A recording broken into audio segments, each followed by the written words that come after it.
Welcome to another episode of Fuck, also known as Frequently Asked Questions. And today's big question is the Nubia RedMagic 7 any good? It's a starting from 3,000 ringgit gaming phone. Well, can it really play games?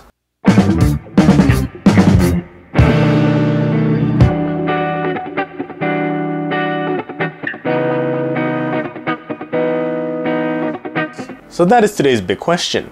But before that, I have to say, a lot of phones these days, from mid-range to flagship and even some entry-level ones, they all can pretty much play games.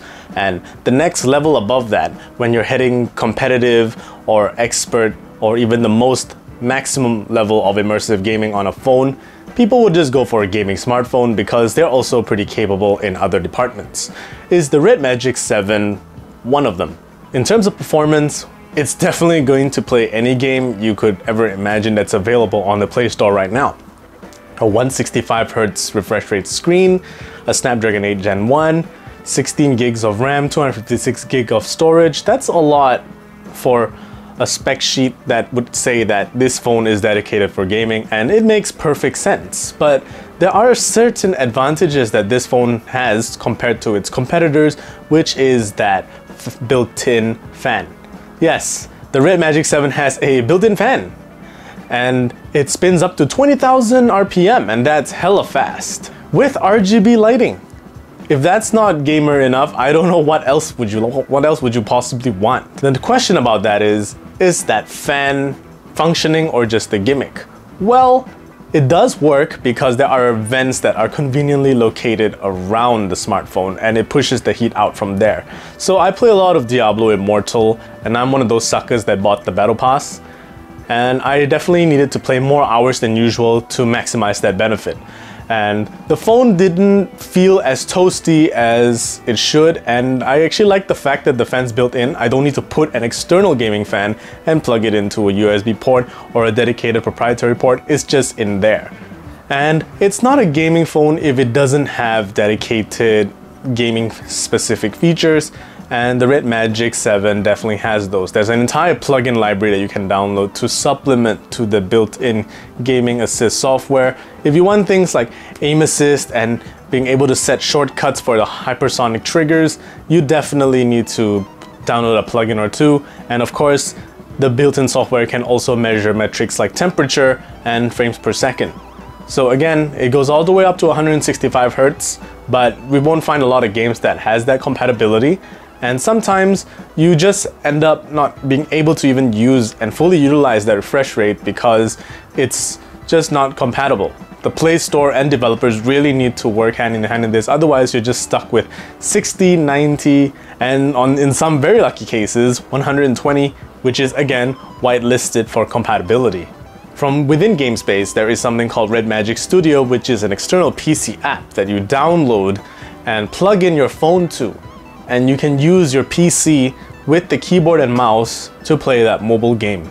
And I definitely used it to play the hell out of COD Mobile, and that was the smartest thing I've ever done. But then again, you could download emulators, but this just seemed like a very nice feature to just exploit, so I guess this is something that maybe specific people who don't like how emulators are running would use. And as a gaming phone, how are the cameras? So the RedMagic 7 has a pretty simple triple camera setup, a 64 megapixel main, an 8 megapixel ultra wide, and a 2 megapixel macro. And these are, I would say for the most part, just passable. The main camera just shoots pretty alright pictures. The ultra wide was just all over the place, and the 2 megapixel macro, I don't even want to mention. But all I can say is I have those images with me. You can just read that review that I typed out. I'll leave that link in the description below. Don't forget to check out those images. But for the most part, I would say that it's not the worst camera system that I've seen on a gaming phone, but I would say that it's much more improved in the competitive scene compared to last time.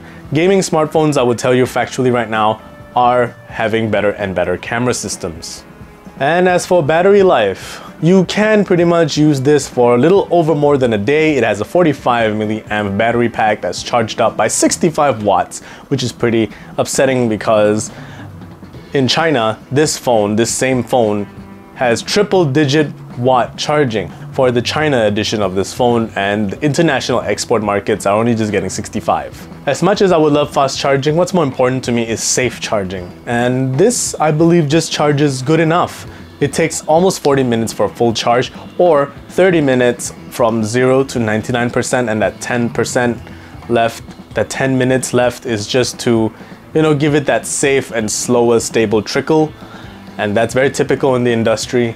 That's something that I wouldn't really complain about. But if you really play a lot of games, you'll find yourself charging your phone at least twice a day. But at least thank goodness that it's fast enough to get going again. If you're just using this for light gaming and social media, watching some shows, you'll definitely be able to just charge it back again at the end of the day or the next morning, because it only takes half an hour to 40 minutes for a full charge, which is what I recommend over overnight charging. The RedMagic 7 retails from 2,999 ringgit onwards all the way up to 3,899 depending on your configuration. Each of them feature their own unique design to set themselves apart. And I have the most expensive one, which is the Supernova, which is 18 gigs of RAM and 256 gigs of storage for 3,899 ringgit. 18 gigs of RAM is factually a lot for a smartphone now, and we don't really see just how much multitasking punishment it can take, because we don't really instinctively run like 50 apps, 50 games, one after the other at a certain period of time, because it's just not a very realistic scenario. But in case you do, 18 gigs of RAM is a lot, and 256 gigs, you can't really expand it, and it will still install like a few pretty big AAA titles. Genshin Impact is massive, Diablo Immortal is massive, COD Mobile is still alright, but end of the day, keep your game library, you know, simple, not over numerous. Just play a small handful, man. You don't really have time. You're an adult. You should work. And I really like this brand because, you know, it's a fresh take. Nobody just puts a built-in fan in the phone with a very nice, kind of very gamer extreme design with like very mild RGB elements.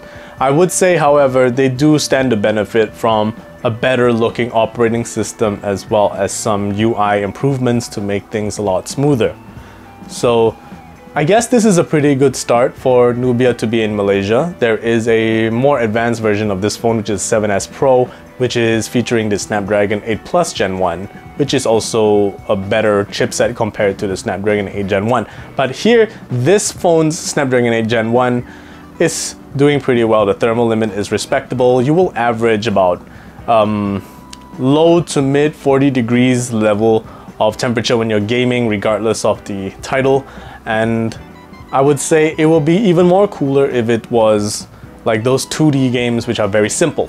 You know, those are like definitely way below 40 degrees. I play a lot of Cookie Run Oven Break, which is pretty much the most 2D game you could possibly play and have a lot of fun with.